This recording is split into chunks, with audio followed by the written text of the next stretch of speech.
Welcome to Nilu's Cookbook. আসসালামু আলাইকুম, সবাই কেমন আছেন? আবার নতুন আরেকটা রেসিপি নিয়ে আসলাম, বাচ্চাদের খুবই পছন্দনীয় এবং বাচ্চারা টিফিনে নিয়ে যেতে পারবে।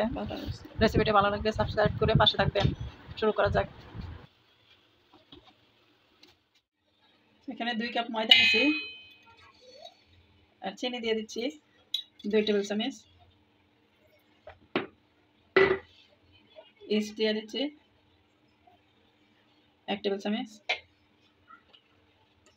আর দিচ্ছি সামান্য লবণ। এখন সব মিক্স করে নেব ভালো করে।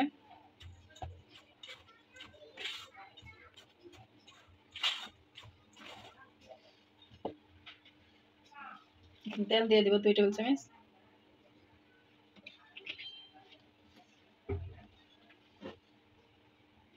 এটা কুসুম গরম পানি দিয়ে গোলায় নেব।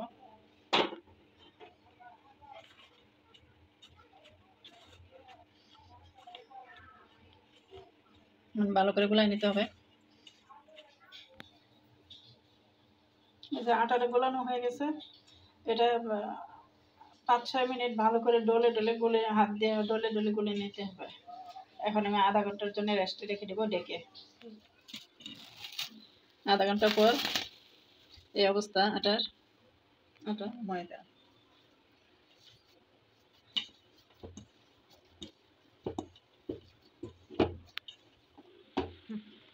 আমি এখানে 2টা ডো বানিয়ে নিছি।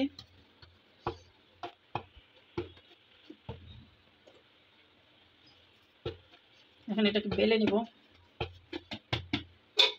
একটু আটা দিয়ে নিই।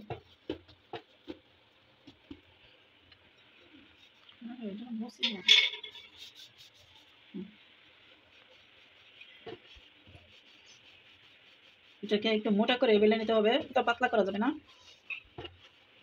যেহেতু এটা অনেকটা ব্রেড বানানোর মতোই হবে, এই জন্য মোটা করে বেলতে হবে। এটা জাস্ট এরকম মোটা হবে।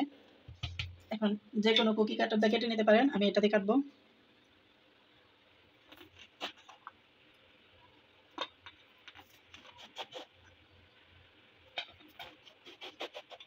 সবগুলো এইভাবে কেটে নিতে হবে।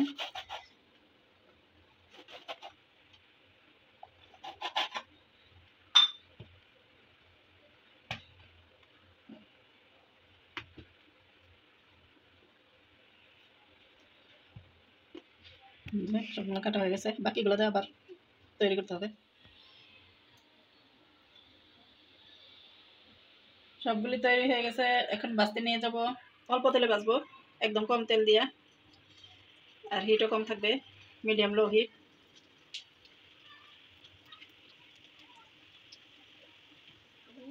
সবগুলা দেওয়া হয়ে গেছে, এখন উল্টে পাল্টে ভেজে নিব। সবগুলা উল্টে উল্টে দেবো, পাল্টায় দেবো, আস্তে আস্তে ভেজে নিতে হবে।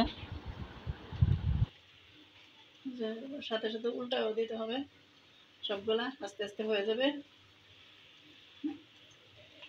এই রেসিপি করতে ডুবো তেলের কোনো দরকারই নাই, অল্প তেল দিয়ে করলে সম্ভব, বাচ্চাদের নাস্তা হয়ে যাবে।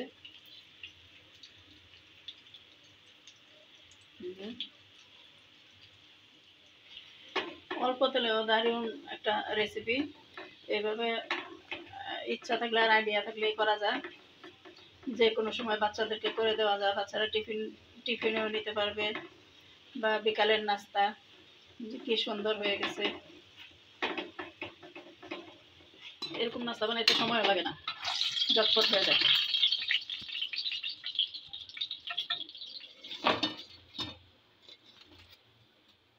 নরম তুলতুলে বাচ্চাদের খুবই পছন্দের রেসিপি। আমি এখন বাটার ব্রাশ করে নিচ্ছি সবগুলোতে। বাটারটা ব্রাশ করলে টেস্টটা আরও বাড়াবে। রেসিপিটা কেমন হয়েছে কমেন্ট করে বলবেন। ভালো লাগলে অবশ্যই লাইক ও একটা শেয়ার দিয়ে দিবেন, আর বেল বাটনটা অন করে রাখবেন। রেসিপি আপলোড হওয়ার সাথে সাথেই নোটিফিকেশন পৌঁছে যাবে সবার আগে আপনার কাছে। ইনশাল্লাহ আবার দেখা হবে।